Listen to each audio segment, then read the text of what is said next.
que je me suis demandé si je n'allais pas vous demander d'apporter les sacs de couchage. C'était peut-être possible, mais enfin bon, tant pis. On va essayer de parler un petit peu de ce très vaste sujet dans le temps normal d'une conférence.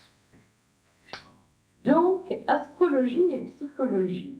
On peut dire que l'astrologie est un moyen d'étudier justement la psyché de l'homme, c'est-à-dire son âme, sa conscience, sa manière de penser, de sentir, son caractère, ses modes relationnels, etc., etc. Et c'est un moyen, au point de vue de la psychologie, un moyen parmi d'autres. Mais c'est vrai qu'une étude sérieuse de la carte du ciel de naissance de l'homme ou d'une femme, cela peut nous donner une description psychologique, justement, de cette personne. Et je dois dire que beaucoup d'astrologues ou apprentis astrologues ou aspirants astrologues ou amateurs astrologues, je pense que c'est cette partie de l'astrologie qui est peut-être la plus intéressante, la moins dangereuse possible, et qu'elle peut vraiment apporter une aide, non seulement à nous-mêmes lorsque nous nous occupons de notre propre thème pour essayer de mieux nous connaître, mais aussi une aide à ceux qui autour manifesteraient ce souhait.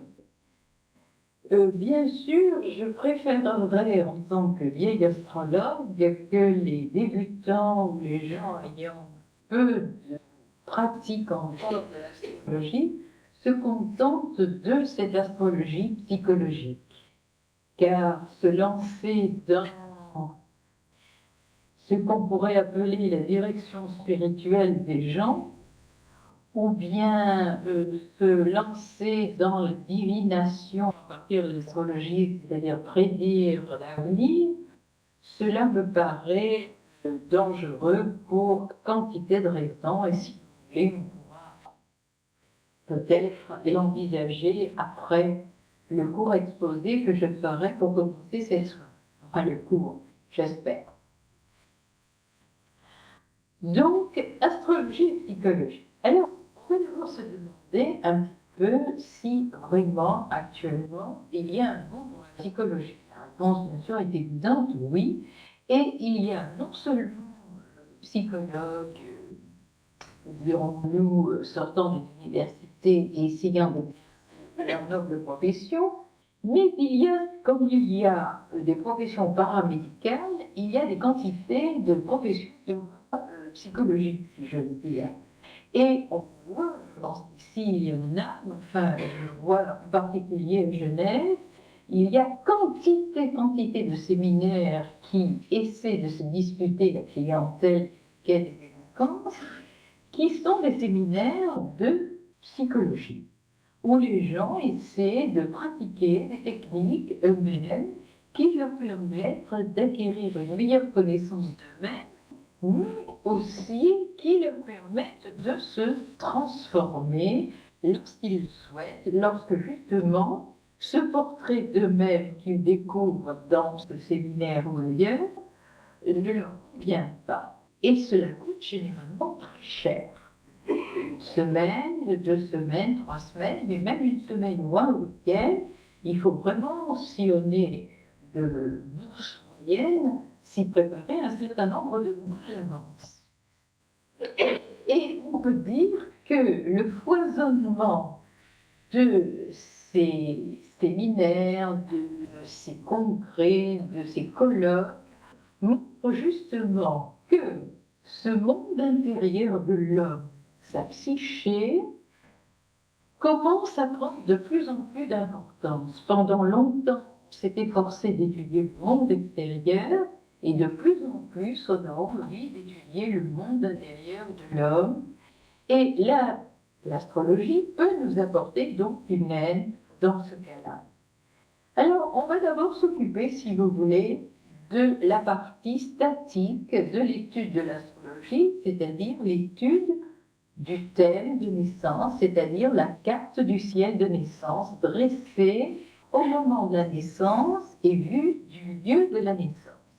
Donc, carte du ciel, dont vous avez déjà entendu parler, et les éléments perceptibles par ce genre de calcul, c'est-à-dire le Soleil, la Lune et les planètes qui tournent avec la Terre autour du Soleil, vont être inscrits dans un cercle de 360 degrés qui représente la ceinture zodiacale des constellations, et cette ceinture zodiacale va être graduée à partir du 0 degré du Bélier, qui est le point équinoxial du printemps. Et il va y avoir, pour ces 360 degrés, 12 divisions égales de 30 degrés, chacune correspondant à un signe du zodiaque dans le nom des constellations, Bélier, Taureau, Gémeaux, etc. C'est un rappel rapide. Et là-dessus, là-dedans, dans ce cercle, on va inscrire avec l'opposition exacte en degrés, minutes et secondes, au moins pour le Soleil et pour la Lune, cette précision, on va inscrire les planètes là où elles se situent au moment de la naissance. C'est-à-dire certaines au-dessus de la ligne d'horizon et certaines au-dessous de la ligne d'horizon. Et il va y avoir une autre division du zodiaque, 12 maisons, mais ces maisons sont inégales de grandeur, et le 0 degré, si vous voulez, de la maison 1, qu'on appelle l'ascendant, c'est prolongeant la ligne d'horizon du lieu de naissance jusqu'au zodiaque, c'est le point du signe zodiacal qui se trouve à l'extrémité est de cette ligne d'horizon. Et puis, chaque maison va comporter une signification qui sera celle des domaines de la vie.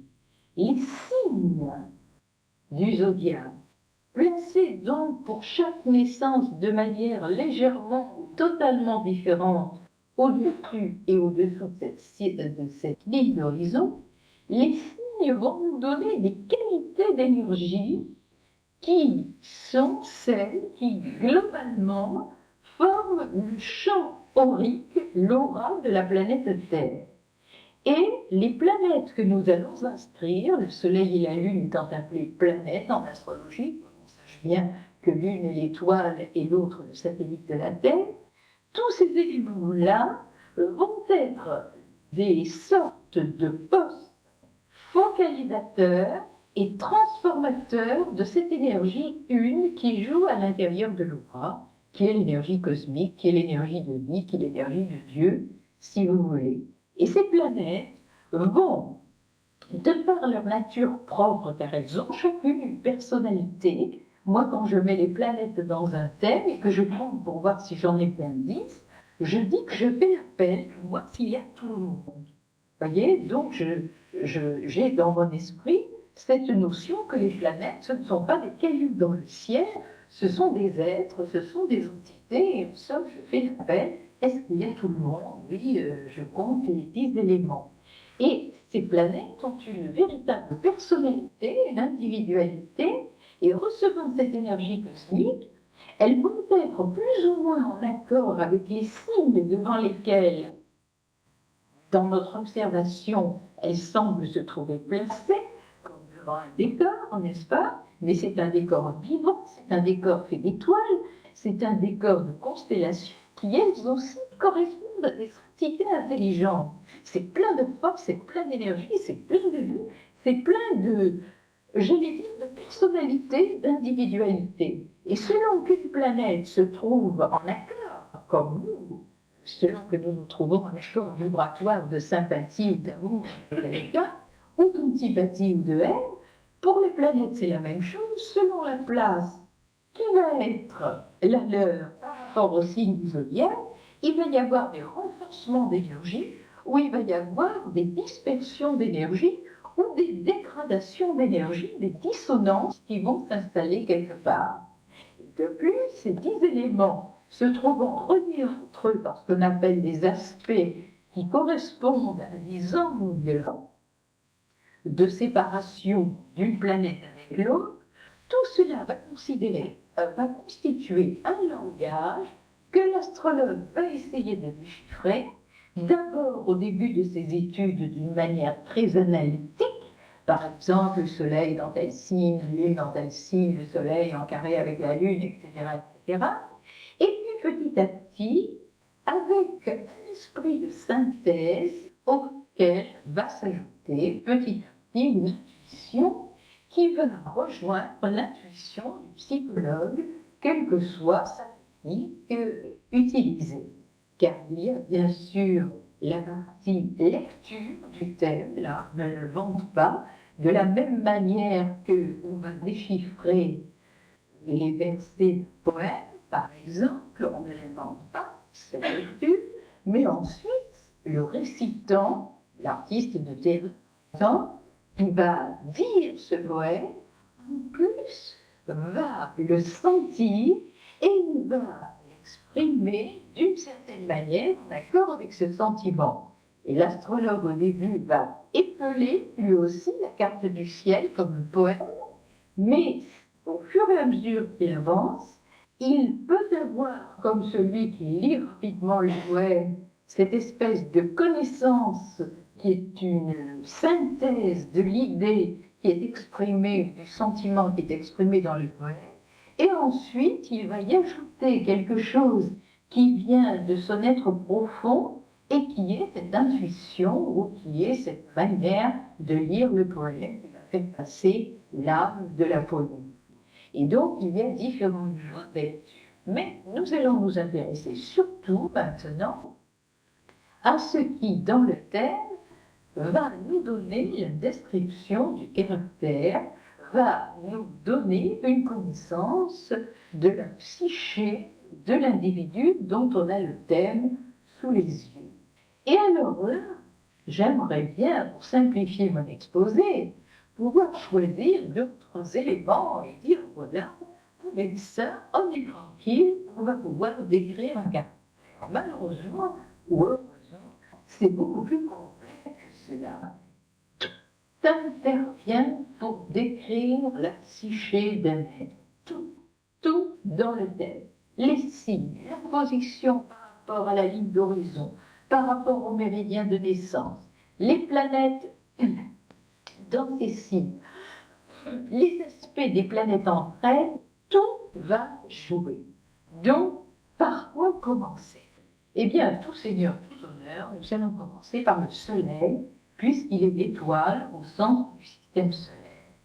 Et alors, c'est ça qu'on peut décider de faire dans une interprétation, commencer par le soleil, c'est généralement ce que je fais, ou bien justement parce que cela représente un élément qui est presque hors d'incarnation et qui est loin de ce que la conscience incarnée peut prendre, peut deviner, qui parfois est peu apparent même dans un thème et dans une description de personne.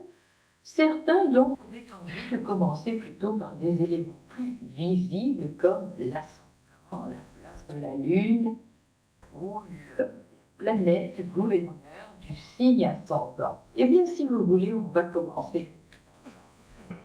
C'est par l'ascendant. L'ascendant, donc, nous donne, avec la Lune, l'ascendant et la Lune, nous donne des indications, bien sûr, morphologiques, de qualité physique, etc. Mais nous en avons parlé dans l'exposé sur l'astrologie de guérison, dont nous n'allons pas revenir. Là, ce que je peux dire par rapport à la psychologie, c'est que ce signe va déjà, comme en psychologie universitaire, classer les individus en catégories. Il y aura ceux qui ont l'ascendant signe de feu, ceux qui auront l'ascendant signe de terre, ceux qui auront l'ascendant signe d'air et ceux qui auront l'ascendant signe d'eau. Et déjà, on peut dire que cela correspond en effet, lorsqu'on voit quelqu'un assis sur sa chaise ou parlant à quelqu'un d'autre, il y a, c'est vrai, des modes différents, simplement d'être assis, d'écouter, ou de s'impatienter, ou de vouloir intervenir, ou de se fermer immédiatement la parole de l'autre, etc., etc. Il y a déjà dans cette description du signe ascendant des choses qui interviennent dans le caractère de la personne. Un signe de feu s'affirmera avec cette flamme, avec cette intensité, avec cette pulsion. Le signe de terre sera beaucoup plus pragmatique et prêt à considérer les gens et les choses avec une certaine retenue et surtout un sens objectif de l'observation, de l'analyse, etc. Le signe d'air sera tout de suite emporté par ses pensées et par, d'une manière très générale, faisant une généralité épouvantable. Il ne faut pas les adapter comme ça à un cas particulier. Mais disons que le signe d'air intellectualisera tout de suite les rencontres, les situations et les événements de sa vie, tandis que le signe d'eau recevra par un psychisme de sensibilité, recevra à l'intérieur de lui les événements, les êtres, les choses, et les réactions donc seront différentes. Le signe de feu aura tout de suite envie d'intervenir, le signe d'air pensera et exprimera peut-être très rapidement ce qu'il a envie de dire, le signe d'eau gardera en lui peut-être davantage. Le signe de terre a envie de faire quelque chose de concret, de quelque chose se voit. Oui, cela c'est une manière horriblement généralisée qui, si on veut l'appliquer à un cas particulier, risque de nous entraîner des erreurs, car la situation est beaucoup plus complexe. C'est pour cela qu'en astrologie, quand on lit des livres, quand on commence à étudier, on apprend des petits bouts de choses, comme celles que je viens de vous dire. Et puis après, en avançant, on s'aperçoit que ça devient de plus en plus complexe et que d'autres éléments interviennent qui vont peut-être complètement contredire l'élément premier que l'on avait étudié. Par exemple, je vous parle, imaginons de l'ascendant Balance. Que ce soit un signe d'air, que ce soit un signe de relation avec l'autre, que ce soit le signe du mariage, cela va nous donner des indications. Et que ce soit le signe de la planète Vénus, planète de beauté, de tendresse et de relation humaine, cela va nous donner des indications. On peut déjà dire à la personne, votre conjoint, car la balance est le signe du mariage, est pour vous d'une importance considérable. Vous, le problème conjugal, la relation conjugale, c'est le problème numéro 1 de la vie. C'est très, très important. Si c'est l'ascendant taureau, ça sera la famille, par exemple. Et on peut multiplier les exemples, mais on peut dire aussi que l'ascendant Balance, qui est gouverné par Vénus, planète d'harmonie, besoin pour être bien, et pas seulement psychiquement, mais même physiquement, qu'il y ait de l'harmonie dans le milieu où elle vit. Si elle ne trouve pas l'harmonie autour d'elle, elle en est malade, psychiquement et physiquement. Et donc, on peut déjà avoir quelques indications. Je vous donne un petit exemple pour pouvoir aller un peu plus vite, un peu plus loin dans mon exposé. Imaginons cet ascendant Balance qui nous donne déjà cette indication. Vénus, gouverneur de la Balance, voilà l'élément important. Il va falloir aller chercher Vénus dans le thème. Ça signifie ascendant Balance. Il faut chercher quelle est la planète régnante du caractère. Vénus, maîtresse de la Balance. Si c'était le Scorpion, ça serait ce qu'il faudrait aller chercher. Si c'était les Gémeaux, c'est Mercure. Si c'était les Sagittaires, ce serait Jupiter qu'il faudrait aller chercher. Il faut aller chercher la planète qui naturellement est gouverneur du signe. Ça, on l'apprend tout de suite au début des cours d'astrologie. Donc, on va chercher dans notre exemple Vénus. Et si cet ascendant Balance a Vénus en Bélier, ou Vénus en Taureau, ou Vénus en Gémeaux, ou Vénus dans un des autres signes, ça va faire 12 ascendants balance différents, avec des manières d'appréhender la vie, de réagir par la pensée, par la sensibilité, par la parole, par l'action, d'une manière différente. La Vénus du Bélier, elle va nous tromper à premier abord, parce qu'elle aura une telle intensité de réaction, ce ne sera pas tellement la Vénus. La Vénus du Taureau sera beaucoup plus placide, beaucoup plus lente à se mettre en réaction. La Vénus des Gémeaux aura tendance à modalité, ce qui fait qu'on risque de ne pas reconnaître Vénus, parce que Vénus, planète d'amour qui se met à mentaliser, en plus, c'est plus du tout Vénus, on peut s'y tromper. Ça nous dit qu'il y a quelque chose qui n'est pas tout à fait neutre, et ainsi de suite. Donc déjà, l'ascendant, le signe de l'ascendant, la planète gouverneur de l'ascendant, chercher dans l'ensemble du thème, ça nous donne des indications. Et puis, comme autre élément, bien sûr, il y a les planètes qui peuvent être dans la maison 1. Et donc, c'est là qu'en psychologie, on a quelque chose de très intéressant. Parce que ces planètes qui sont dans la maison 1 correspond à l'environnement pendant l'enfance. Et elle correspond également à la personnalité. Or, en psychologie, disons, d'origine freudienne, on vient chercher dans les souvenirs de la petite enfance les raisons de tel ou tel trait de caractère pathologique au besoin. Et étant donné que, évidemment, qui est-ce qui va compter dans la petite enfance, c'est papa, etc., on va rechercher dans les relations de l'individu avec papa-maman ce qui a marché, ce qui n'a pas marché, ce qui pourrait être la cause de tel ou tel comportement psychologique de l'adulte.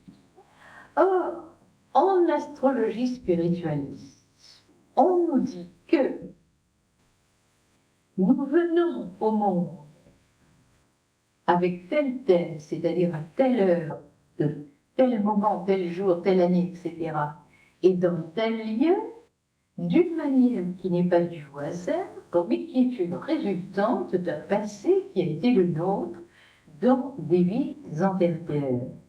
Et ces conditions de la petite enfance qui sont inscrites dans la maison 1 du thème astrologique, elles ne sont pas dues au hasard. On dit que nous avons choisi, dans une certaine mesure, la famille dans laquelle nous sommes venus, avec l'hérédité qui nous convenait et les conditions de la petite enfance. Autrement dit, quand en astrologie, on va lire les indications de cette maison 1, avec l'ascendant et les planètes qui peuvent y être contenues, on va découvrir ce que la personne amène avec elle dès la naissance, de personnalité déjà structurée pour la développer au cours des années de l'enfance et de la jeunesse. Et vous savez, quand on a travaillé avec les tout petits, ce qui est mon cas, dans les maternelles, et quand on a eu les tout petits de 2 ans, 2 ans et demi, comme à un moment on a pu les prendre. Non, il y en a trop, je pense que c'est difficile de pouvoir prendre ces petits. Mais disons que j'en ai eu à 2 ans. Et je me suis donc trouvée d'autres avec des petits qui, quand ils vous arrivent, sont tous mignons, adorables. Les enfants, maintenant, ensemble, sont tous adorables, mignons. Quand on les voit arriver le matin, c'est un enchantement de voir ces bébés arriver. Eh bien, au bout de mois de classe maternelle, l'institutrice ne s'aperçoit plus qu'elle a des enfants de 2 ans. Ce sont des adultes. Et ils ont des caractères déjà très affirmés. On voit la petite fille qui sera coquette, on voit le petit garçon qui se débrouille pour accaparer tous les jouets comme il accapare en 15 secondes. On voit l'autre qui est plus agressif, ou plus doux, plus débonnaire, qui se laisse tout prendre. On voit celui qui est malin, qui trouve immédiatement la solution au problème. On voit l'autre qui se désespère pour un rien et qui se désespérera toute sa vie. On voit celui qui grogne pour rien du tout et qui grognera toute sa vie. Et on s'aperçoit que les caractères sont déjà inscrits.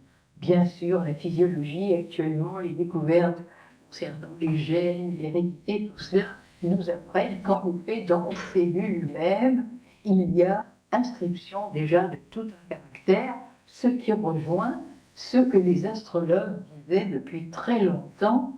Nous sommes en potentialité, tout est déjà inscrit dès le départ. Et le thème de naissance nous donne en somme quelque chose qui doit ressembler à cette programmation des cellules de la conception. Nous avons déjà cela. Alors c'est d'autant plus passionnant d'essayer de déchiffrer. Alors je reprends ces éléments. Ensuite, il y a la Lune. Et la Lune, dans son signe, avec ses aspects et dans sa maison, ça va nous donner un petit peu le poids du passé. Car la Lune, autour de la Terre, c'est un astre mort, c'est un astre squelettique, il n'y a plus rien, il n'y a plus de vie sur la Lune. Et de la même manière que la Terre, dans sa course autour du Soleil, qui lui-même s'élance dans l'espace à vitesse considérable, de même que la Terre traîne ce caillou autour d'elle, nous traînons notre Lune quand nous entrons en incarnation. Et cette Lune, c'est intéressant de l'étudier, car d'une part, elle nous montre un petit peu ce que nous traînons avec nous d'un lointain passé, avec quoi il va falloir quand même travailler. On ne peut pas ne pas être seul quelque part, il faut vivre avec. Et d'autre part, cette lune va aussi nous montrer, en accord avec cela, l'image que les autres se font de nous-mêmes, l'image dans laquelle ils nous enferment.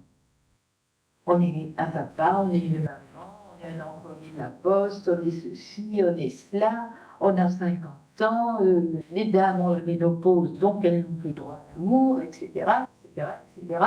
Des tas de choses dans tous les domaines. Bon, comment se fait-il que cette personne, 60 ans, suive des cours d'anglais, pourquoi faire, qu'est-ce qu'elle veut faire à 60 ans de l'anglais? L'anglais, ça peut être utile quand on a encore le temps de voyager ou de travailler, mais vous, madame, qu'est-ce que vous venez faire à 60 ans à suivre des cours d'anglais? Ça se fait pas. Bon, c'est pour apprendre à communiquer avec les autres. Pour l'idée, les jeunes vous regardent avec une tête comme ça ne se fait pas. On essaie de nous cataloguer tous tant que nous sommes sous des étiquettes, avec des images, ça tu veux faire, ça tu veux faire. Ben, la Lune, ça représente un peu ça. Toutes ces choses dans lesquelles on nous enferme les uns ou les autres, mais pas seulement à 90 ans, mais dès le jeune âge. Dès l'enfance, on nous catalogue, on nous met dans telle ou telle catégorie, et à l'école, bien entendu, ça continue et ça se multiplie. Alors ça, c'est intéressant. Et alors c'est là qu'on va prendre le soleil tout de suite. Parce qu'on sort l'ascendant, la planète gouverneur de l'ascendant, et la Lune, c'est la personnalité telle qu'on le voit, telle qu'elle s'est développée, et telle qu'on va être notre être profond. On a l'impression que c'est nous, ça. Non, ça c'est le masque. C'est le revêtement de l'incarnation. C'est le déguisement pour la vie. Et c'est pas nous. Nous, c'est le soleil. Nous, en profondeur, c'est le soleil. C'est pour ça que c'est important que les gens se demandent quel signe êtes-vous. Si on savait ce que ça veut dire, je suis lion, je suis bélier, je suis taureau, etc., ça veut dire, derrière ce visage, derrière ce caractère, derrière cette manière de me présenter, je suis essentiellement cette énergie-là. Je ne dis pas que je suis une énergie, je ne dis pas que je suis un signe du zodiaque, mais en tant qu'esprit, vous, moi, nous avons choisi tel signe du zodiaque parce qu'il nous donnait telle qualité d'énergie qu'en tant qu'esprit, nous allons choisir comme canal d'incarnation et aussi comme énergie spirituelle à manipuler. C'est la volonté de l'âme qui est représentée par le soleil. Au point de vue psychologique, l'intérêt d'étudier le soleil d'une part, l'ascendant et la lune d'autre part. Déjà ça donne des indications extraordinaires. Par exemple, je ne sais pas, le soleil, signe de feu, avec cette intensité qui veut s'exprimer soit dans le plan physique, le bélier, soit dans le plan du cœur, le lion, soit dans le plan spirituel, conceptuel, le sagittaire. Si ce soleil de feu a un ascendant en accord, c'est-à-dire signe de feu ou signe d'air, c'est ce qui est le plus en accord, c'est-à-dire Gémeaux, Balance, Verseau, signe d'air, eh bien, cette intensité de flamme pourra davantage s'exprimer. Bien sûr, et je le dis pour les astrologues, excusez-moi, c'est pour les autres, c'est un petit peu obscur, bien sûr, à condition que la planète gouverneur de l'ascendant soit elle aussi dans un signe en accord. Et si la planète gouverneur de l'ascendant est dans un signe qui n'est pas en accord, ça ne marchera non plus. Mais disons qu'il faut qu'il y ait un accord vibratoire entre l'ascendant et le soleil.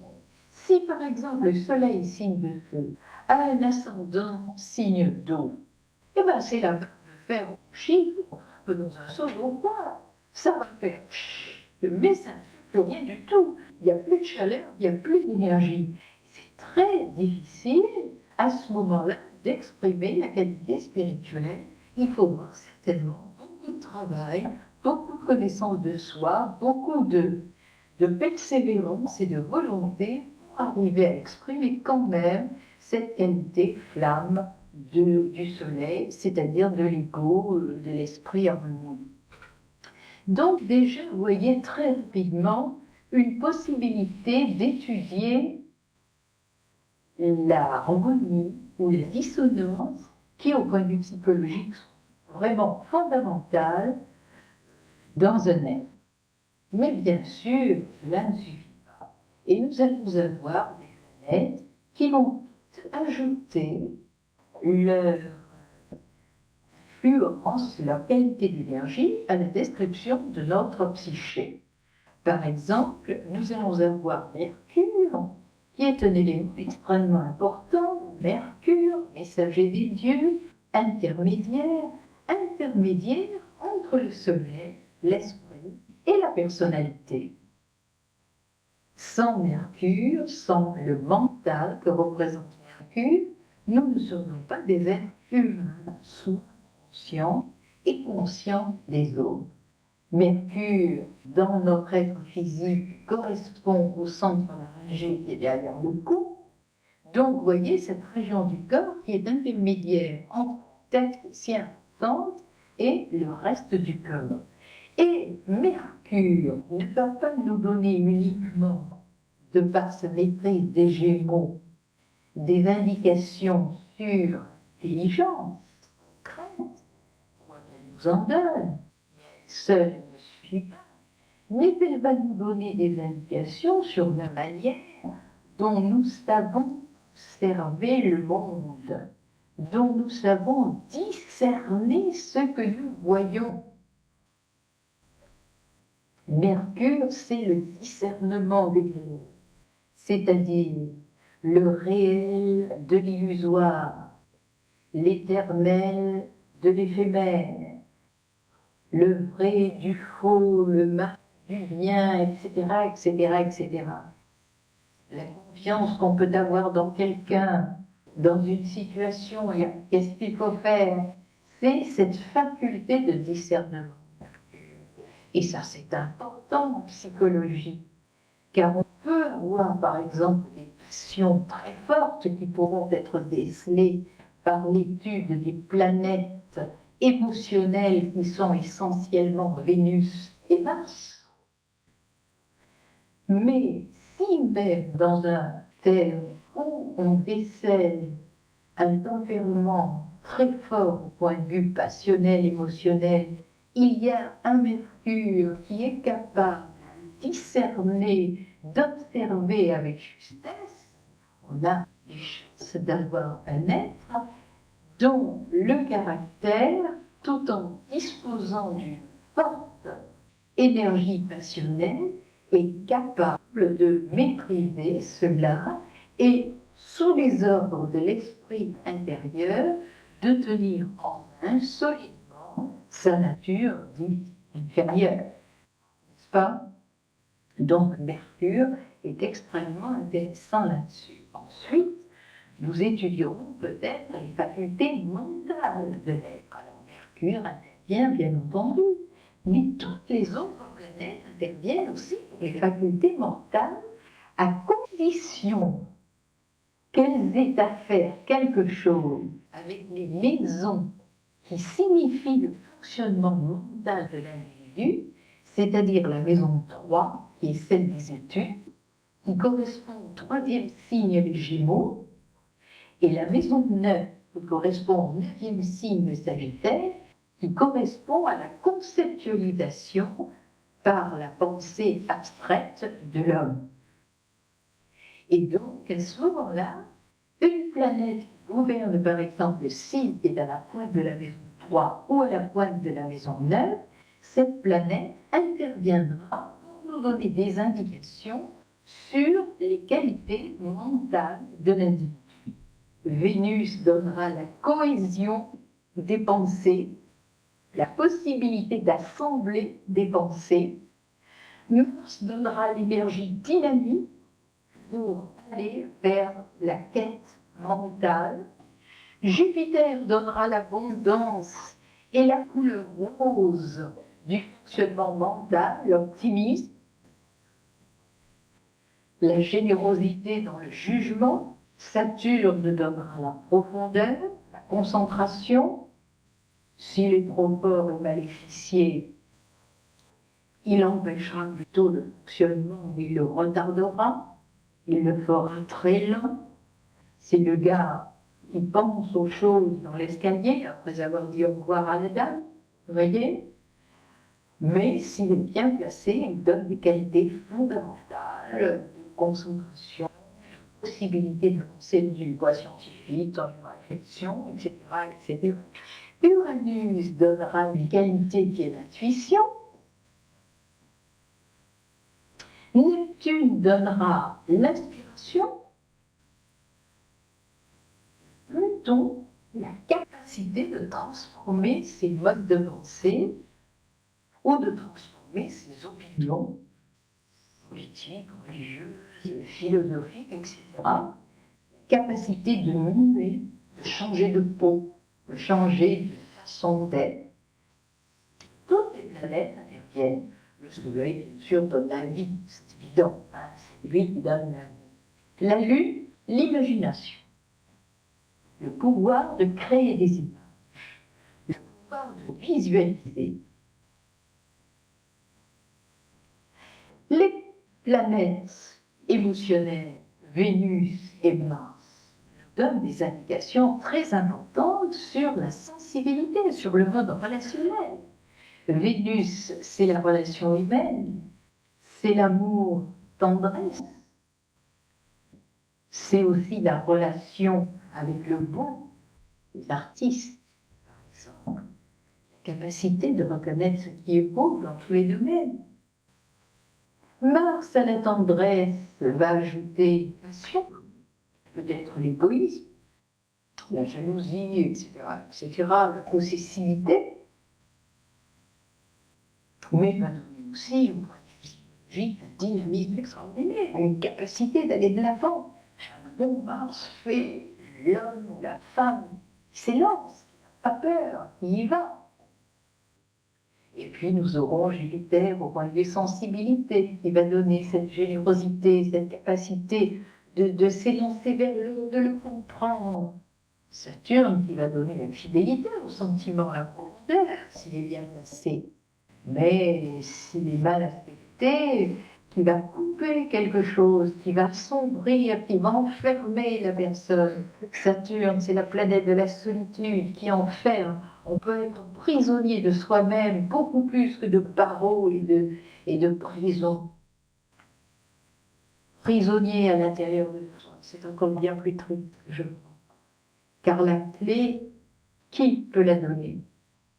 C'est pas le président de la République qui peut donner la grâce, hein? Il n'y a que l'esprit lui-même qui peut essayer de vaincre cette prison intérieure qui, le peut se prolonger après la mort dans ce monde de l'astral. Car si à la mort du corps physique, on semble abandonner son thème, à mon avis, on ne l'abandonne pas totalement. Parce que ce qu'on vit entre deux incarnations, qui est la résonance de ce qui a été vécu dans l'incarnation, ce sont des choses qu'on vit en accord avec ces planètes qui nous ont donné des problèmes, mais qui représentent des traits de notre caractère, de notre psychisme. Et il va falloir voir comment ça s'est passé après encore. Donc, ici et maintenant, il faut essayer de changer. Ça ne va pas. Et je crois que le fait de l'internement en soi, c'est quelque chose de très pénible, qui s'exprime quand on est dans l'astral, soit en rêve, soit après la mort, par une perception qui est tangible de murs. Il y a des gens qui disent « je suis enfermé dans une chambre, il n'y a pas de fenêtre, il n'y a pas de porte ». Et tant qu'ils n'ont pas senti autre chose à l'intérieur, tant qu'il n'y a pas eu une décharge d'amour venant peut-être de quelqu'un qui les aime et qui fait tout pour envoyer ces pensées d'amour qui peuvent vaincre cette solitude, qui peuvent dissoudre ces murs projetés en astral, la personne peut rester des temps et des temps enfermée, isolée, dans une prison qu'elle a créée elle-même au cours de la vie. Donc l'importance d'essayer maintenant de faire quelque chose au maximum pour s'exprimer dehors, pour rejoindre les autres, pour les comprendre, pour s'apercevoir que dans chaque être, il y a quelque chose de bien, il y a quelque chose de bon, qu'il y a l'esprit, qu'il y a le Christ en chaque être. Et l'astrologie nous aide à le trouver. Parce que quand on s'aperçoit que tel être est enfermé dans tel thème astrologique, qui correspond à tel internement d'une certaine compréhension, d'une certaine conscience, eh bien, on accepte l'autre. On dit, si j'avais son thème, comment est-ce que je serais? Si j'étais arrivé en incarnation avec tel ou tel aspect, telle ou telle planète, est-ce que je ne serais pas pire qu'est telle ou telle personne? Et petit à petit, on apprend l'astrologie, forme le psychologue. L'astrologue devient forcément psychologue. On ne peut pas faire autrement. On ne peut pas faire autrement. En constatant comment ça marche, comment ça joue avec les autres, eh bien, il est obligé de devenir psychologue lui-même et de s'accepter tel qu'il est et de se transformer s'il trouve qu'il y a des choses à transformer. Et puis, il y a, dans le thème, par les pointes des maisons, les relations avec les autres. Dans le thème d'une personne, on voit sa manière de se relier à son père, à sa mère, à ses amis, à ses enfants, à son conjoint, à ses subalternes, à ses supérieurs. On voit la manière de se comporter avec les groupes ou de se comporter dans la solitude. Dans le thème d'une personne, il y a le père, milieu du ciel, la mère, fond du ciel, les enfants, planète qui gouverne le signe qui est à la pointe de la maison 5. Le conjoint, signe et planète à la pointe de la maison 7. Les amis, signe et planète à la pointe de la maison 11. Et on peut étudier dans un thème comment la personne vit la relation avec nous. Et c'est ça qui est intéressant. Parce que quand on a un problème avec quelqu'un, et quelque part dans un domaine de sa vie, la planète qui représente la personne ou le problème, c'est une planète qui, psychologiquement, à l'intérieur de l'être, correspond à un trait de caractère. Le conjoint nous présente un visage de nous-mêmes que nous ne connaissons pas. Et s'il est notre conjoint, c'est notre compagnon, notre compagne, la personne qui vit avec nous, cette personne représente par la pointe de notre maison 7 un aspect de nous-mêmes qui est un aspect différent et complémentaire qu'il va falloir travailler. Alors, pendant des incarnations, on a beau jeu à dire c'est sa faute, hein, à celui-là. Bon, mais quand on commence à s'éveiller spirituellement, s'il y a des problèmes avec le conjoint ou avec la personne avec qui on vit et qui est représenté par la pointe de la maison 7, eh bien, nous voyons, par exemple, reprenons l'ascendant Balance. Moi, je suis Vénus de la Balance. Mais là-bas en face, qu'est-ce qu'il y a en face de la Balance? Le Bélier. Donc, mon conjoint, la personne qui m'attire et avec qui je vais faire quelque chose, c'est quelqu'un qui n'est pas Balance vénusien, qui est martien, qui est énergie. C'est normal, hein, les complémentaires, comme ça, contraire fatigue. Bon, je vais chercher le Mars dans mon thème. Et ce Mars, qui est maître naturel du Bélier, va me signifier le genre de personne qui m'attire pour vivre avec. Premier mari, deuxième mari, troisième mari, il faut qu'il y ait un petit truc martien, sinon il ne me plaira pas, de toute façon. Il faut qu'il y ait quelque chose d'énergique qui me plaise, si je suis ascendant Balance. De toute façon, étant donné qu'elle ne croit pas tellement à ce qu'elle pense elle-même, généralement, c'est pas trop dangereux. Mais parfois, c'est ennuyeux de projeter quand même une pensée, déjà, qui va peut-être fausser le cours de cet épanouissement de caractère. Et je crois qu'il vaut mieux en dire pas assez qu'en dire trop.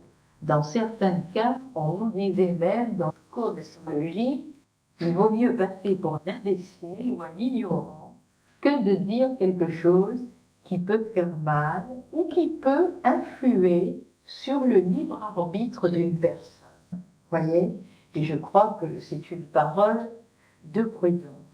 Donc, possibilité de raccourcir les déchiffrages psychologiques d'une personne par une bonne astrologie. Je dis par une bonne astrologie. L'astrologie, c'est merveilleux. Les astrologues, c'est autre chose. Ce sont tous des êtres humains, nous sommes tous des êtres humains, avec nos bons moments, nos mauvais moments, avec nos qualités et nos défauts et nos faiblesses. Hein. Mais l'astrologie, idéalement, peut faire ça, et on peut s'en toucher quand même pas mal, à condition que ce soit une étude très individualisée, hein, et tête à tête autant que possible. Pas un jeu de devinette. Ce n'est pas un jeu de devinette. Ensuite, ce qu'on peut dire, au point de vue de psychologie de l'air, c'est que ce thème de naissance qui donne des potentialités va évoluer donc au cours des années. Et à un moment où l'entretien, par exemple, a lieu, il faut vraiment voir où la personne en est à ce moment-là. Quel travail a-t-elle fait sur ses bases de naissance? Est-ce qu'elle a empiré les choses au point de vue sensibilité, au point de vue incompréhension de telle ou telle chose, ou est-ce qu'elle a progressé? Est-ce qu'elle a déjà fait un certain travail de transformation? Où en est-elle ici et maintenant? Car on peut lire un thème radical et se tromper parce que la personne a changé déjà les choses. Par exemple, on voit un thème où une planète est sans aspect. Une planète n'est pas reliée aux autres.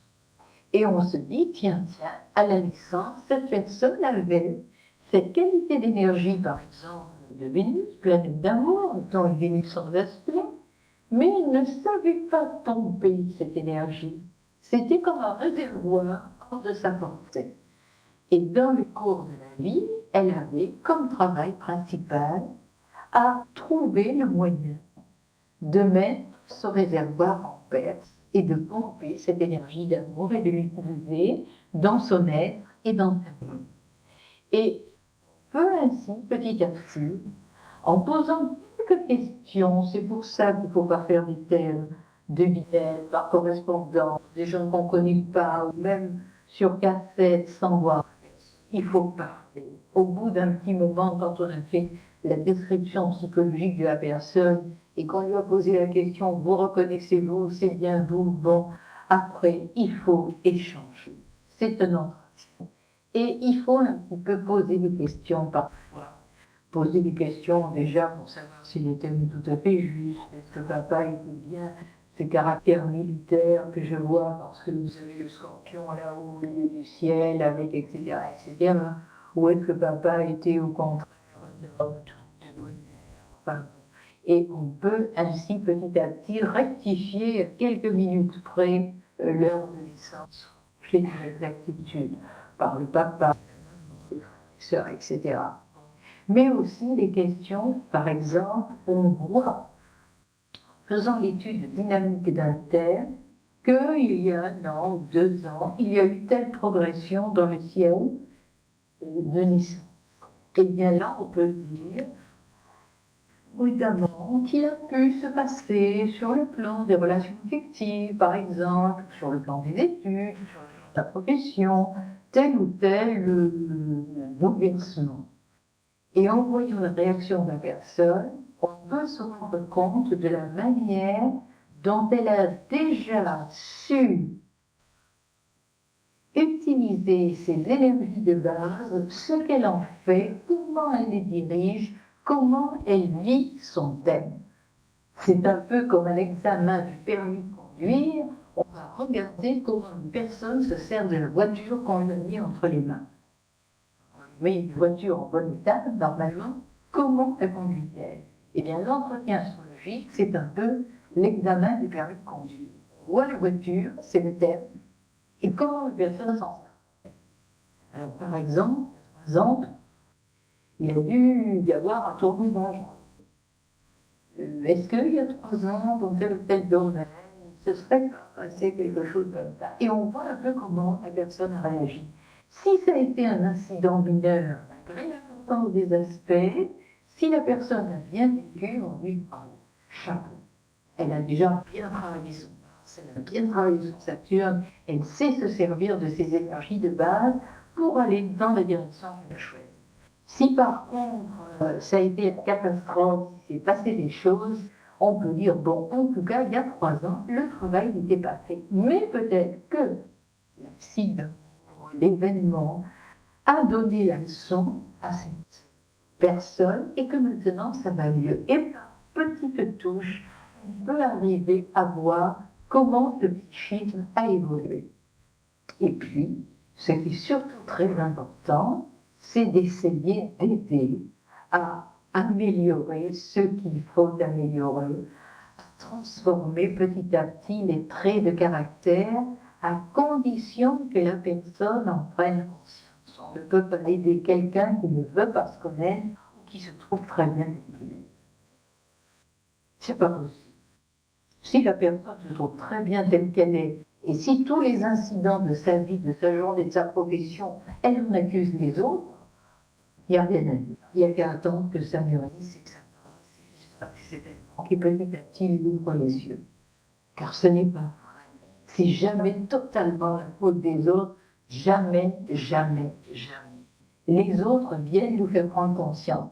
S'ils ne sont pas ce qu'on souhaite, c'est à nous à essayer d'être par rapport à eux plus intelligents, plus sensibles, d'arriver à les faire réfléchir, à leur faire comprendre, mais on n'a pas à leur fermer la porte. C'est un travail de chaque instant, on est là pour ça. Et tant qu'une situation de relation, tant qu'une situation d'obligation professionnelle, tant qu'une maladie, tant qu'une expérience quelconque nous est imposée par la vie, c'est que dans cette situation, avec là où les personnes concernées, nous avons prendre quelque chose sur nous-mêmes et à changer quelque chose en nous-mêmes. C'est dur, en temps, mieux que ce soit la faute des autres, c'est plus confortable, mais c'est pas vrai. Il y a toujours, bien sûr, la faute des autres aussi. Attention, hein. Je ne veux pas dire qu'ils sont blancs comme neige. C'est pas ce que je vais dire. Mais je veux dire qu'il y a toujours une interpénétration des torts et des raisons des gens. C'est pas simple comme on le dit. Il a raison, il a tort, c'est un idiot, c'est pas un idiot. Absolument. C'est toujours beaucoup plus complexe. Et quand on juge comme ça, c'est qu'on n'a rien compris. Alors il faut travailler sa propre compréhension. Et c'est vraiment utile. Et c'est là que, évidemment, un entretien astrologique avec un ami, ça peut être utile. Alors, qui allez voir? C'est toujours le problème. Il y a des astrologues qui donnent leur vie à l'astrologie, qui se font payer un peu raisonnablement, et après tout, il faut bien vivre, et qui font un travail sérieux. Il y a des gens qui font de l'astrologie gratuite, comme nous le disons en astrologie spiritualiste, car l'astrologie étant une science sacrée, elle n'est pas monnayable, mais qui font des bêtises énormes. Donc il faut bien voir à qui on a affaire. D'être spiritualiste ne veut pas dire qu'on fait obligatoirement de l'astrologie correcte. Il faut aller loin dans l'astrologie et dans l'accès personnel pour que cela devienne une astrologie valable. Mais il y a partout, au point de vue simplement du déchiffrage psychologique, il y a quand même des astrologues qui peuvent le faire un peu partout. Il suffit de se renseigner. Si c'est pas le fait d'avoir l'étiquette spiritualiste qui obligatoirement donne une bonne astrologie. Mais c'est vrai que la philosophie spiritualiste qui soutient l'astrologie aide énormément à un bon déchiffrage psychologique. Et comme un caractère détermine une destinée, prendre conscience de son caractère et s'efforcer de le changer vaillamment, de minute en minute, d'heure en heure, chaque jour, chaque fois que l'occasion se présente, et c'est long. On a beau l'avoir décidé, ça se fait pas en 5 minutes, ni en 8 jours, ni parfois en 10 ans. Il faut y travailler toute sa vie, hein. Mais c'est vrai que si on prend conscience, si on décide de changer et si on change, non seulement on change son caractère, mais on change aussi sa destinée, même si elle était mue et même si elle était inscrite dans le texte. C'est pour ça qu'aucune prédiction n'est valable quand on a affaire à des gens éveillés, conscients, qui veulent avancer dans le progrès à l'intérieur d'eux-mêmes. Car une prédiction qui sera valable pour la personne qui ne veut rien changer ou qui ne fait pas l'effort suffisant, cette prédiction ne sera pas valable pour la personne qui à un moment comprend que ce n'est plus possible de vivre des relations avec les gens aimés ou de vivre telle profession, etc., sans une transformation intérieure. Et petit à petit, en se battant contre vents et marées, et ce sont des marées d'énergie zodiacale qui, à chaque instant, à chaque nouvelle lune, viennent frapper à l'intérieur de nous et donc agir sur notre psyché. Et si la personne se bat contre vents et marées, et surtout si elle demande l'aide là-haut de la sagesse cosmique, quelle que soit sa philosophie, sa religion, si elle demande avec humilité l'aide pour changer, parce que tout seul c'est difficile, tout seul on a du mal à y arriver. Mais si la personne demande avec humilité, si elle dit « moi Seigneur je ne peux pas », mais toi en moi tu peux, si vraiment elle a cet acte de foi, alors tout petit effort pour le changement aura vraiment un très grand effet. Et il y aura dans 2 ans, dans 3 ans, dans 5 ans, il y aura une transformation telle que même les conditions de vie changeront totalement. L'entourage, la manière de vivre dans un foyer, dans une relation de couple, etc., avec les enfants, avec les parents, avec n'importe qui, mais il y aura un changement. Il y a une maxime occulte qui dit « semer un acte », pas plus difficile, un acte de tous les jours, dans le bon sens. Semer un acte, vous récolterez une habitude. Semer une habitude, vous récolterez un caractère. Semer un caractère, vous récolterez une destinée. Donc, un acte chaque jour.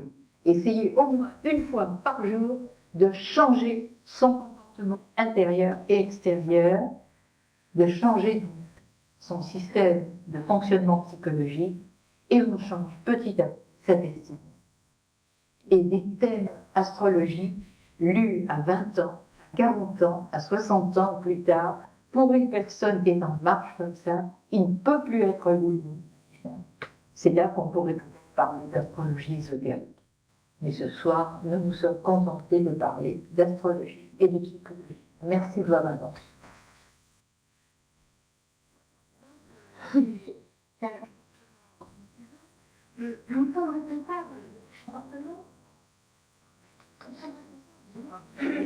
Oui, ça c'est un petit peu, non, c'est un peu schématisé en effet. On ne peut pas dire que nous sommes responsables de son comportement, mais ce que nous pouvons dire, c'est que fondamentalement, nous sommes faits d'énergie, de tout un faisceau d'énergie à la fois harmonieuse et dissonante, hein, et que nous attirons magnétiquement la personne qui va nous faire vivre une sorte de problème, de comportement, de relation, etc., qui correspond à un aspect de nous-mêmes que nous avons à travailler. Vous voyez, c'est quand même plus... non, on va dire qu'on est responsable de son comportement, mais on peut dire que c'est juste le gourou dont on a besoin.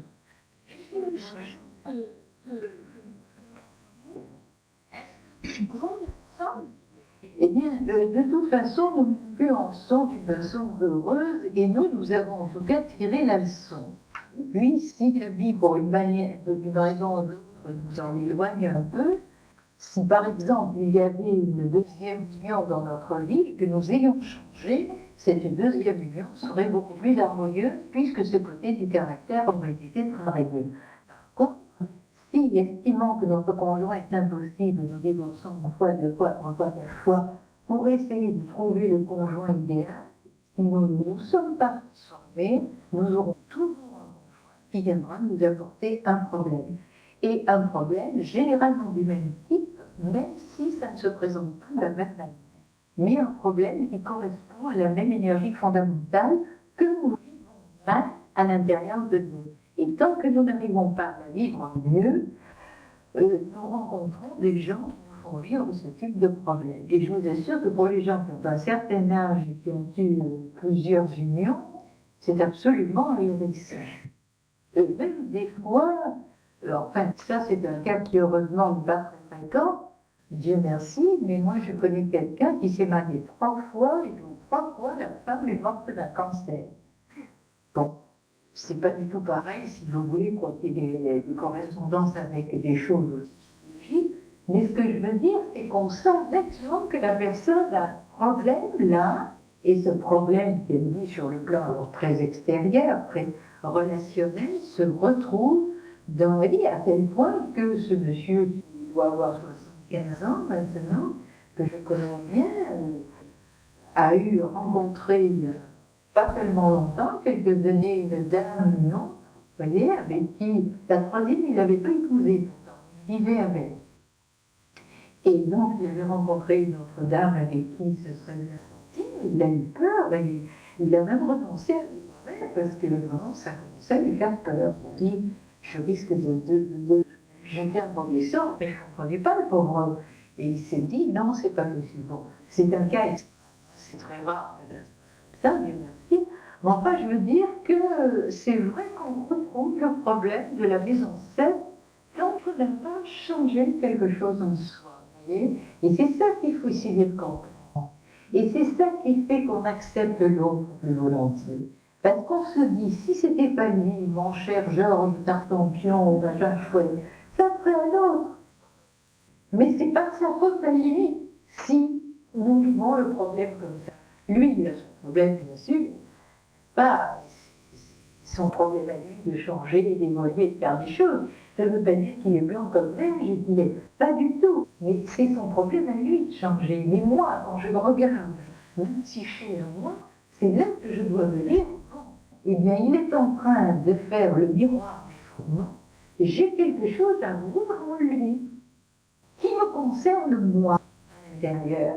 Et c'est ça qu'il faut essayer de comprendre. Et c'est intéressant. C'est intéressant. Ça ne veut pas dire qu'on a le même trait de caractère. C'est plus subtil que ça. Ça veut dire que ce trait de caractère qui là nous fait travailler, nous, un trait de caractère qui coûte avec celui-là. Vous voyez, ça ne veut pas dire que s'il est jaloux, c'est parce que nous sommes jaloux. C'est tout. Mais sa jalousie veut nous apprendre quelque chose. Donc, par son agressivité, il va nous apprendre la patience, la tolérance.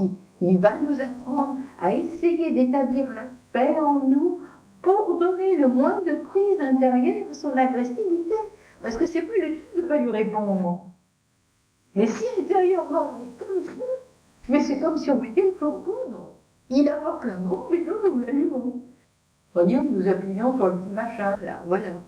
Voyez?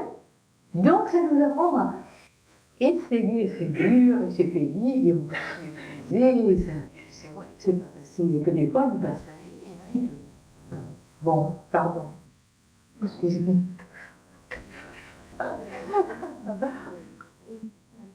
Oui. Est-ce que les enfants aussi n'ont pas un rôle très important, ils ne sont pas des facteurs de changement? Oui, les enfants nous apprennent. Oui, les enfants nous apprennent énormément. Et les nôtres, et puis même ceux des autres, quand on s'occupe des autres, quand on est enseignant. Mais nos enfants, c'est très important. Combien de mamans ont été transformées par leur vie de mère? Enfin, c'est extraordinaire. Il faut se laisser transformer par les enfants. Enfin, c'est merveilleux. C'est merveilleux. On n'est pas la même femme lorsqu'on a élevé ses enfants que au début. On est changé, on ne peut pas être la même. Ou alors c'est qu'on y a compris, on est de mère. Excusez-moi, monsieur, les belles belles. Mais dans le fait, c'est flagrant, les enfants ont un rôle aussi. C'est-à-dire que c'est moins facile parce qu'il y a peut-être plusieurs enfants et que c'est moins facile quand même à voir dans le thème, quoique on puisse voir quelque chose, tandis que le conjoint, principe, on en a qu'un à la fois. Principe. Donc c'est quand même un peu plus facile de voir ce caractère, cette personne. C'est un petit peu plus facile que pour les enfants en astrologie. Oui. Comment se changer? Oui. Je crois que d'abord, il faut prendre conscience de ce qui est à changer. Et il faut en être bien convaincu. Et c'est pas seulement parce que quelqu'un nous le dit qu'on va le croire.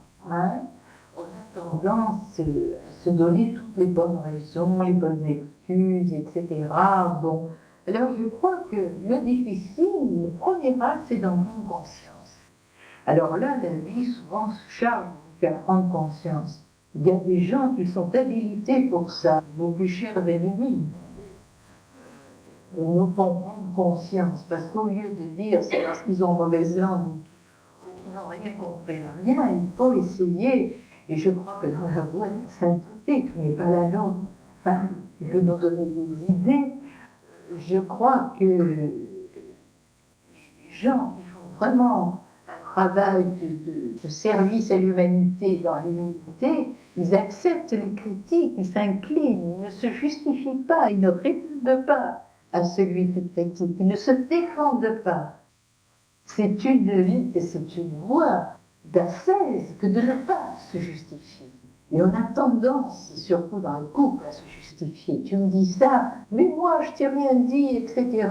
Bon, et on n'en finit plus. Comment? Moi je t'ai dit ça, mais oui, tu m'avais dit ça. Hein? Bon, mais normalement, évidemment, si l'autre a quand même des critiques, ça c'est difficile de résister toute la journée. Mais disons que normalement, quand une critique intervient de temps en temps, c'est là qu'elle a de la valeur. Si on est critiqué pendant 24 heures sur 24, ça glisse comme la pluie sur le parapluie, c'est tout. Hein, ça irrite, mais ça n'apporte pas de. Tandis que si c'est quelqu'un qu'on aime bien, qui habituellement est indulgent et plein d'amour, mais qu'à un moment, ils disent calmement ce qu'ils pensent d'un comportement qui est le nôtre, alors là, c'est important. Là, ça vaut la peine de réfléchir. C'est vrai, tiens, je ne m'étais pas vue sous cet angle-là. Je vais essayer de voir si dans ma vie, habituellement, dans des circonstances de ce genre, je me comporte de cette manière, et de cette manière, dans mon âme conscience, je la. Donc, déjà, première prise de conscience, et ensuite décider le changement.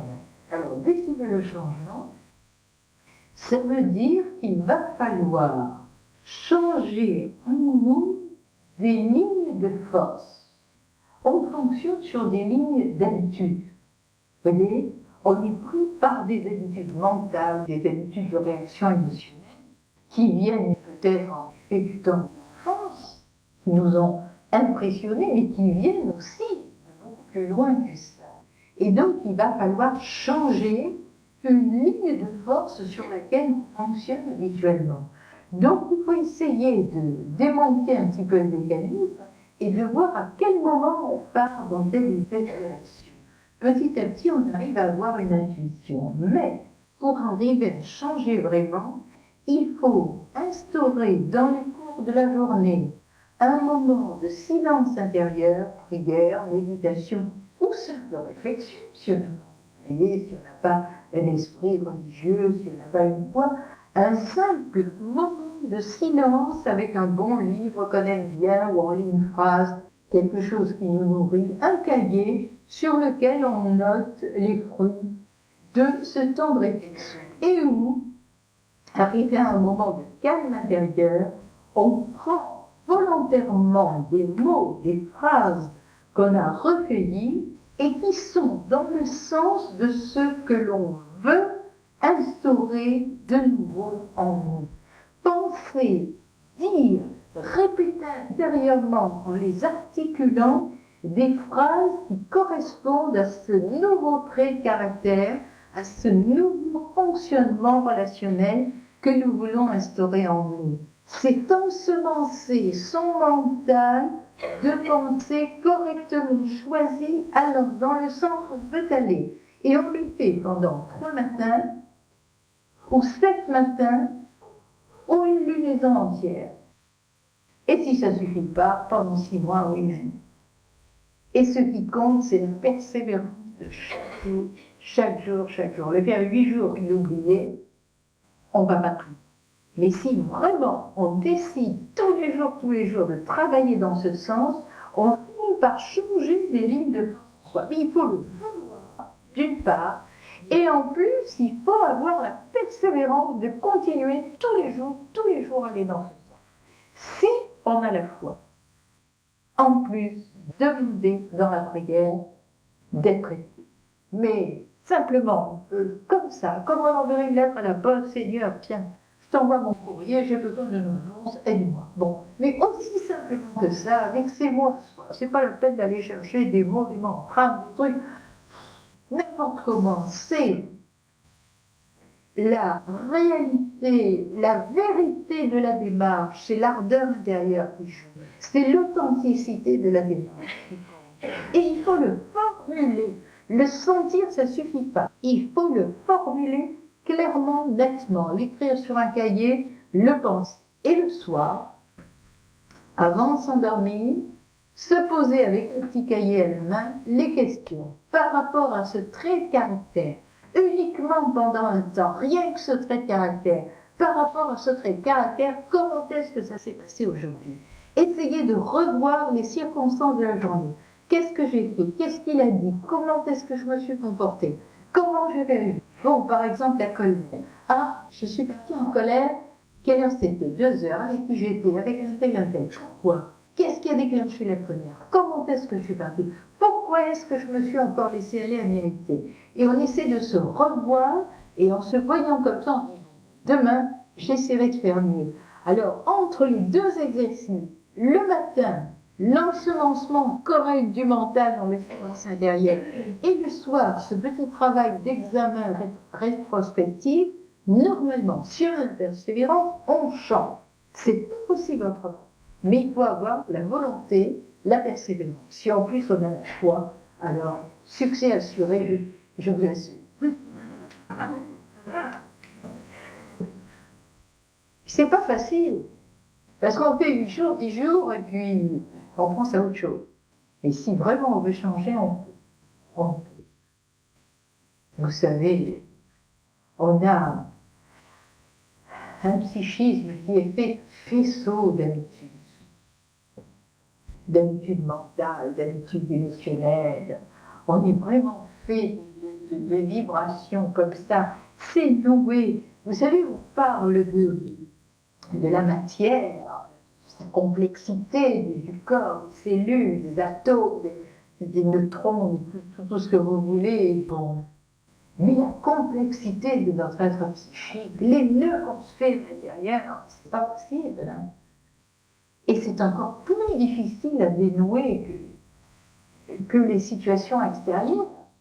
C'est plus difficile encore de dénouer les nœuds que nous nous faisons que de dénouer parfois des situations sur le plan extérieur. Et Dieu sait que les relations de groupe, de nations, de partis, n'est-ce pas, c'est pas facile. Mais à l'intérieur de nous, si on arrive à dénouer nos propres nœuds, on arriverait à dénouer les nœuds des groupes dans lesquels on se trouve plongé. Mais à l'intérieur de soi, on ne s'en sort pas.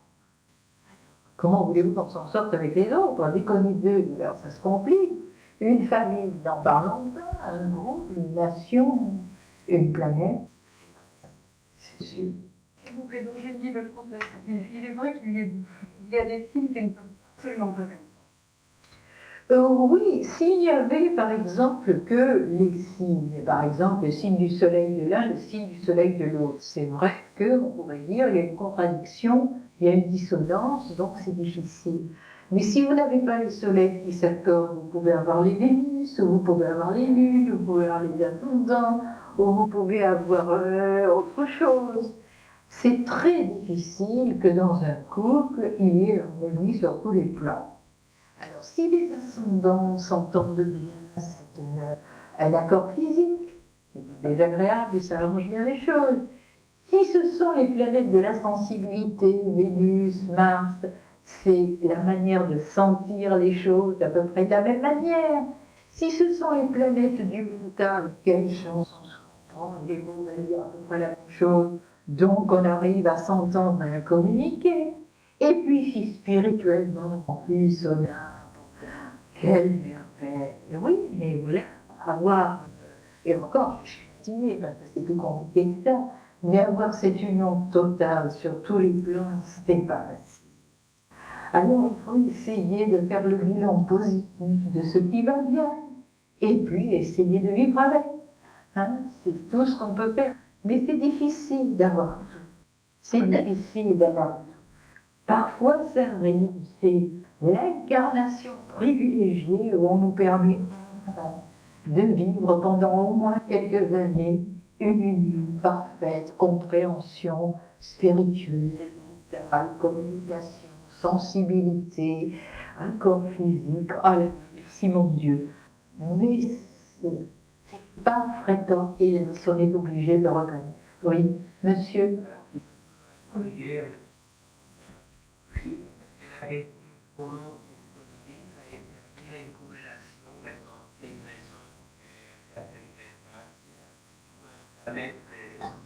Comment la première fois on est arrivé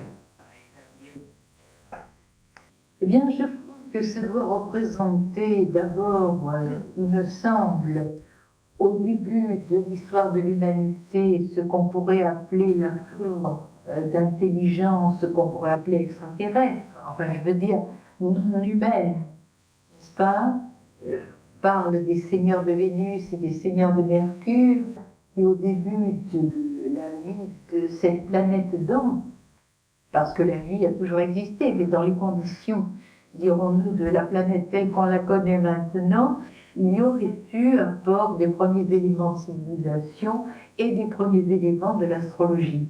On dit que, par exemple, dans les Andes, il y a des plateformes immenses de rochers qui représentent le calendrier vénusien d'il y a plusieurs millénaires, etc. Donc, il y a des gens qui font des recherches dans ce sens. De toute manière, il y a toujours eu dans les civilisations des cercles d'initiés qui se transmettaient les connaissances et qui, au fur et à mesure que leur compréhension, leur intelligence, leur intuition, leur contact spirituel progressaient, recevaient par initiation des compléments d'information. Et on pense que la base de l'astrologie traditionnelle, c'est en somme une astrologie de révélation progressive, mais qui a été travaillée par les intelligences et les sensibilités humaines au cours de ces incarnations dans les civilisations successives. Et là, maintenant, on peut dire qu'en particulier au XXe siècle, il y a une recherche scientifique, alors plus scientifique, ou en tout cas une étude de l'astrologie, une pratique de l'astrologie, par certains scientifiques qui font progresser l'astrologie dans d'autres dimensions que celles qui étaient les siennes jusque-là. Alors moi, parfois, je regrette que des astrologues éminents perdent beaucoup de temps à essayer de défendre l'astrologie en tant que science dans les cercles scientifiques. Je pense que c'est autre chose et que qu'ils appliquent leur méthode scientifique et leur intelligence à l'étude de l'astrologie, c'est formidable. Et qu'ils perdent beaucoup de temps à essayer de réhabiliter l'astrologie auprès des scientifiques, je pense que c'est un peu dommage et qu'ils auraient autre chose à faire.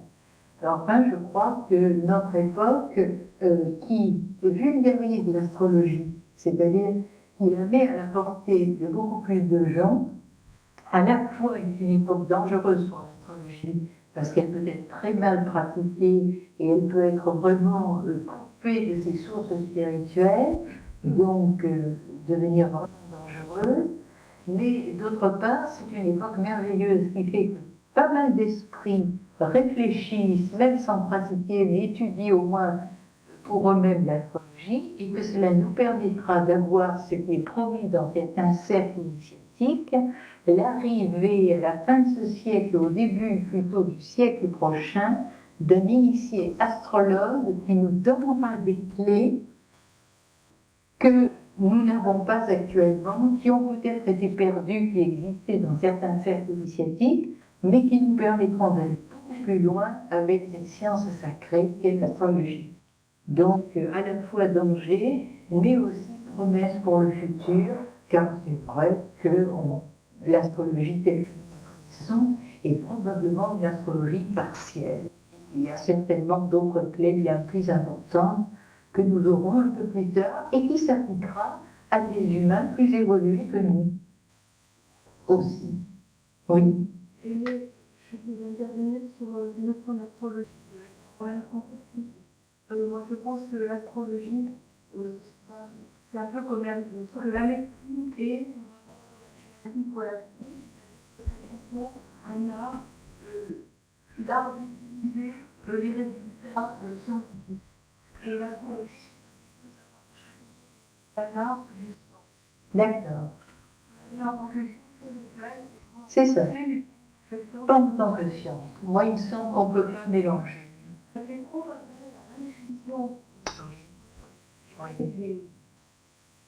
En réflexion, le déterminisme, la liberté de c'est que pour un esprit, il y a une cause et pour une cause. C'est ça. D'accord. Oui. Oui, c'est intéressant. Donc, il vaut mieux parler d'un art que d'une science. C'est très juste. Oui. Très juste. Oui. Vu par des scientifiques qui essayent ces astrologues qui essayent de réconcilier les scientifiques avec l'astrologie. Je prends l'exemple concret d'un nombril qui était seul, et alors qu'il était cartésien au départ, il a commencé avec le petit, le petit chinois, puis maintenant il en vient l'astrologie médicale. Donc je pense que c'est peut-être pas mal, parce que lui il travaille ou d'autres, donc c'est peut-être pas mal que dans le domaine pratique, dans le domaine médical, ça. Ah non, mais c'est pas du tout ce que j'ai dit. Que les scientifiques et les médecins l'utilisent, je suis tout à fait d'accord. Mais non, mais c'est pas ça. Je veux dire que des gens qui passent des années à essayer de trouver un système pour faire que l'astrologie soit une science, qu'elle soit reconnue science exacte. Et ça, c'est pas possible, comme le dit Laurent. Les scientifiques elles-mêmes, ça c'est pas possible. Que les scientifiques l'utilisent, alors ça, il y a aucun problème. Mais elle est utilisée par les scientifiques, il y a des médecins, il y en a d'autres, bien sûr. Mais ce que je veux dire, le temps perdu, c'est d'essayer de faire des travaux, de passer des années pour essayer de l'inclure dans les sciences exactes. Ça, c'est pas possible. Ça, c'est pas possible. Et en effet, ça supposerait un déterminisme absolu qui n'existe pas dans l'astrologie spirituelle. Il n'y a pas de déterminisme absolu, il y a toujours la liberté profonde de l'être, il y a toujours le lien qui conduit la voiture, quelquefois ça marque, et c'est pneus, et ceci, et cela, il y a le gardien à l'intérieur de la voiture qui peut faire quelque chose avec son thème astrologique. C'est pour ça qu'il y a des fois des thèmes qui sont très proches les uns des autres. Par exemple, les thèmes de jumeaux qui naissent à quelques minutes d'intervalle, même lieu où des gens dans la même clinique, etc. Et on s'aperçoit que ces gens qui ont des thèmes presque identiques, jamais totalement à 1 ou 2 minutes près, mais ces gens qui ont des thèmes presque identiques, on s'aperçoit qu'en allant dans la vie, ils en font autre chose. Ils n'ont pas des vies identiques, parce qu'ils sont comme les conducteurs dans des autos de même marque, mais ayant une science, des réflexes totalement différents, et ils conduiront leur thème dans d'autres chemins. Il faut voir par exemple 2 thèmes très durs au point de vue, par exemple, passion sexuelle. L'un ira dans la sexualité effrénée, il ne fera rien d'autre de sa vie que de jouir avec Lambert, parce qu'évidemment, bon, peut-être que son énergie vitale, il l'utilisera un peu trop, peut-être un peu plus tôt que ce qui était prévu, c'est possible, sans que ce soit certain, il peut y avoir des tas de choses qui se passent, mais enfin, en tout cas, il ne fera rien d'intéressant de sa vie. Tandis qu'un autre, il va prendre modérément ce dont il a besoin pour ses relations affectives, va utiliser une grande partie de cette énergie pour une transmutation intérieure et devenir peut-être un guérisseur, devenir peut-être quelqu'un comme Gandhi, des gens qui font vraiment une action dans le monde formidable, et ils auront pourtant des thèmes très difficiles au départ. Mais l'ego qui est derrière ce thème va en faire autre chose. Et c'est pour ça qu'on ne peut pas parler de déterminisme, que scientifiquement ça ne tient pas debout, puisqu'ils ont à peu près les mêmes thèmes. Ils devraient avoir la même vie, et ils n'ont pas la même vie. Donc c'est qu'il y a un autre élément spirituel qui échappe à tout cela, et qui utilise cela. Vous voyez, un thème, il faut le voir comme un revêtement, un ensemble de véhicules, de conscience, comme une machine, comme un faisceau d'énergie qui nous a constitués bien avant la conception, pendant la gestation, et qui continue à nous façonner depuis la naissance. Et c'est avec ça qu'on travaille, et c'est avec ça qu'il faut éveiller sa conscience, qu'il faut développer ses pouvoirs, et même si on était un très grand initié venant au monde en tant qu'un tel, et l'initié, qui pourtant est libre, qui a choisi de venir à ce moment et tout, il a choisi ce moment parce que le thème correspond aux énergies qu'il va avoir à manipuler pour sa mission dans le monde. De toute façon, il ne pourra pas manipuler d'autres énergies que celles qu'il apporte, mais il va les manipuler à fond librement. Mais il sera quand même